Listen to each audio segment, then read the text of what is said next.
Алло, досым қалайсың? Сен де звондайтын күнің бар екен ғой, Қалай? Дұрыс па өзіңде? Бізде зың ғой. Қайдасың? Қайда болғанда сол, қаладам. Іс сапардан келгім ғой. 2 күн демалыс алып, бір басымызды қосайық деп, өзіңе звонт етіп атқаным ғой. Не, бәрекелді. Нағыз дос деп осыны айт. Қайда барамыз? Білмеймін. Қалада өзің жақсы жерлерді білесің ғой. Так. Тоқта. Онда мен бір жерді білем. Болды, таптым онда. Онда сол жерге барамыз. Екеуміз ғана барамыз ба? Әлде шақырайын ба? А? Жоқ. Асқар досыма да айтып қойғам. Досым? Оны немене шақырдың?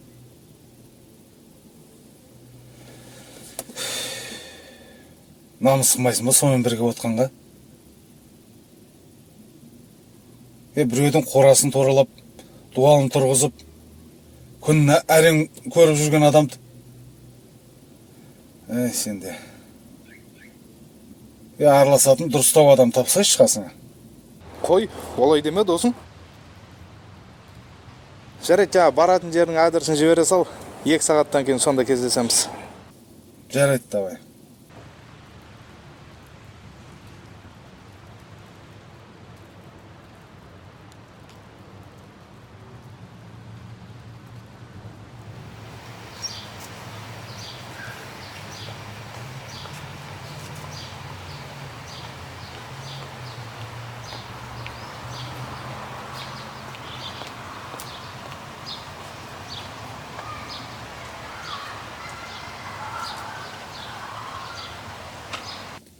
Қайда жүрсің?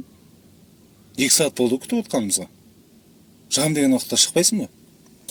Енді мен әдей жасап отыр дейсің ба? Клиент келіп қалды, жұмысын аяқтап шықтым. Клиентің бар ма, басқаң бар ма? Елден бұрын неменеге звондайсың онда? Ой, қош болды. Жүрші тез. Әліге барып тамақ жасауым керек.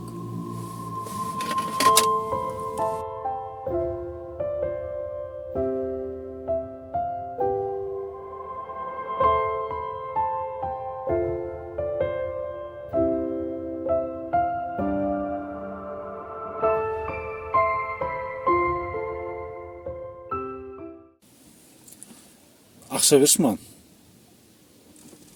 Bir жерге баруым керек еді. Қайда? Не аласың қайда екен? Енді мен саған есеп беруім керек па? Кеше ғана беріп едім ғой. Кішкене үнемдеп жұмсасайшы. Мен жерден қазып алып жатқан жоқпын ғой ақшаны. Ой, қойшы осындай сөздеріңді. Берші бер деген екен. Кешке қаншада келесің? Қандай тамақ жасайын? Білмеймін қаншада келетінді. Кештеу келетін жарым. Маған қарамай-ақ өздерің шеберіңдер тамақтарыңды.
жігіттер, бұл не тарап қайта берсем? Ертерек қайтқаныз. Бітіректе мына жұмыс тез. Қашан жүре бересіз бұл жерде? Соны айтамын, Асқар, қайда бармақшысың? Жылдамдап бітірек, басқа объектке барайық та. Енді өтініш болып тұр. 1-2 сағат досыма барамда, жолып келем, бір отырысқа шақырған. Біраз болды көрмей келді. Жұмысты азанға үшін бітіре береміз ба? Қайтып келетін болсам, жарайды онда. Сатар екеуміз жалғастыра береміз жұмысты. Жоқ, кездік жіктер. 1-2 сағат. Отырысқа бар жатыр екенсің. Ананы ала келсейші. Ет, бет, су дегендей. Тойдан тоқтай деген бар ғой. Енді ол жағын айтамам, ұят қой жігіттер. Несі ұят? Қойшы Сатар, сен де бір. Әзілдеп отырмын жігіттер. Ештеңнен керегі жоқ. Өзің ертерек барып келсең болды. Жоқ, жақсы жігіттер.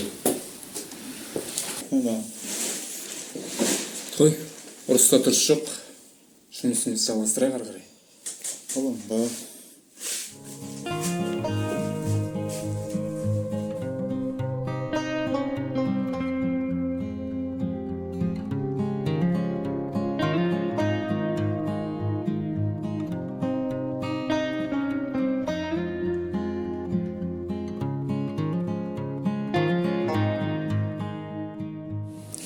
Дұрыс. Солай да енді. Иә, солай. Жалпы Асқар, не жұмыс жасап жатсың қазір? Сол баяғы кәсіп па? Біреудің дуалды тұрғызып беру, болмаса жаңа сырлап беру деген сияқты. Иә, сол ғой. Бұйыртқан тауып жатырмыз. Енді кезінде оқуға жағдай болмады, қолда қағаз болмады дегендей. Қолдан келген кәсіп қылып, бұйыртқан бала шағаның нәпақасын тауып жатырмыз. Негізі сұраған кезде ұялмайтындай, адамдармен араласатындай жұмыс істеу керек қой. Түсінбедім. Не айтқың келіп тұр? Не түсінбейтіні бар? Біреу келіп сенен не істейсің деп сұраса, не дейсің? Дуал тұрғызып берем, болмаса жаңа сырлап берем дейсің бе? Одан кейін кім араласады сенімен? Не айтып отырсың? Рас қой. Дұрыс адамдармен араласу үшін соған лайықты жұмыс жасау керек.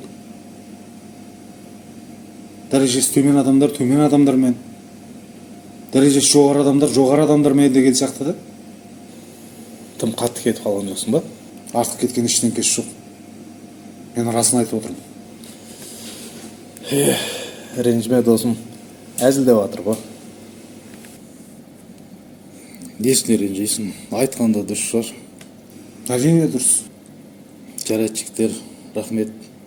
Азанға істейтін жұмыстарым бар еді. Қайда барасың? Отырыс енді басталды. Ренжімеңдер, жолығамыз.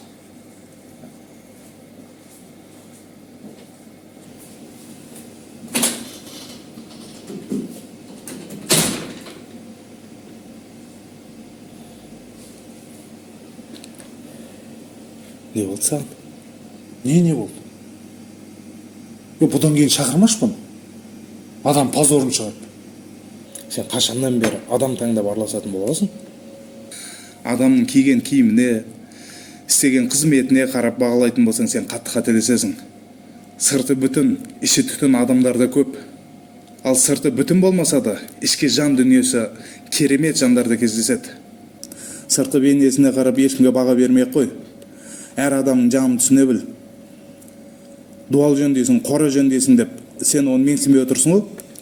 Сен осы уақытқа не жұмыс істедің, айтшы? Қатын тапқанына егелік қып, ақшасын шашқаныңа мәссің. Осы ма сенің жоғары дәрежелігің? Ал Асқар не істесе де адал еңбегімен бала шағасын асырап жүр. Ақыры дәреже туралы айттың ғой. Дәл қазір Асқардың дәрежесі сенің дәрежеңнен жоғары болып тұр. Неге дейсің ғой? Өйткені оның адал еңбекпен тапқан 100 теңгесінің берекесі бар. Ал сенің қатыныңды жұмыс істетіп, Оның тапқан ақшасын шіреніп шашып өрген миллионның берекесі жоқ. Асқар еңбекқор, ал сен жалқаусың. Міне кімнің дәрежесі қандай екені осы жерде көрініп тұр. Адамды байлығына қарап бөліп жарма. Дүние деген алма кезек. Бай бол, кедей бол. Алланың алдында бәріміз бірдейміз, бауырым.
Ассалаумалейкум достар.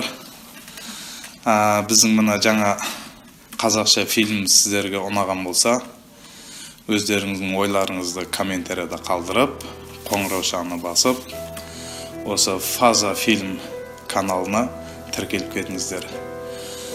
Алла берса, тағы да қызықты кинолар түсіреміз.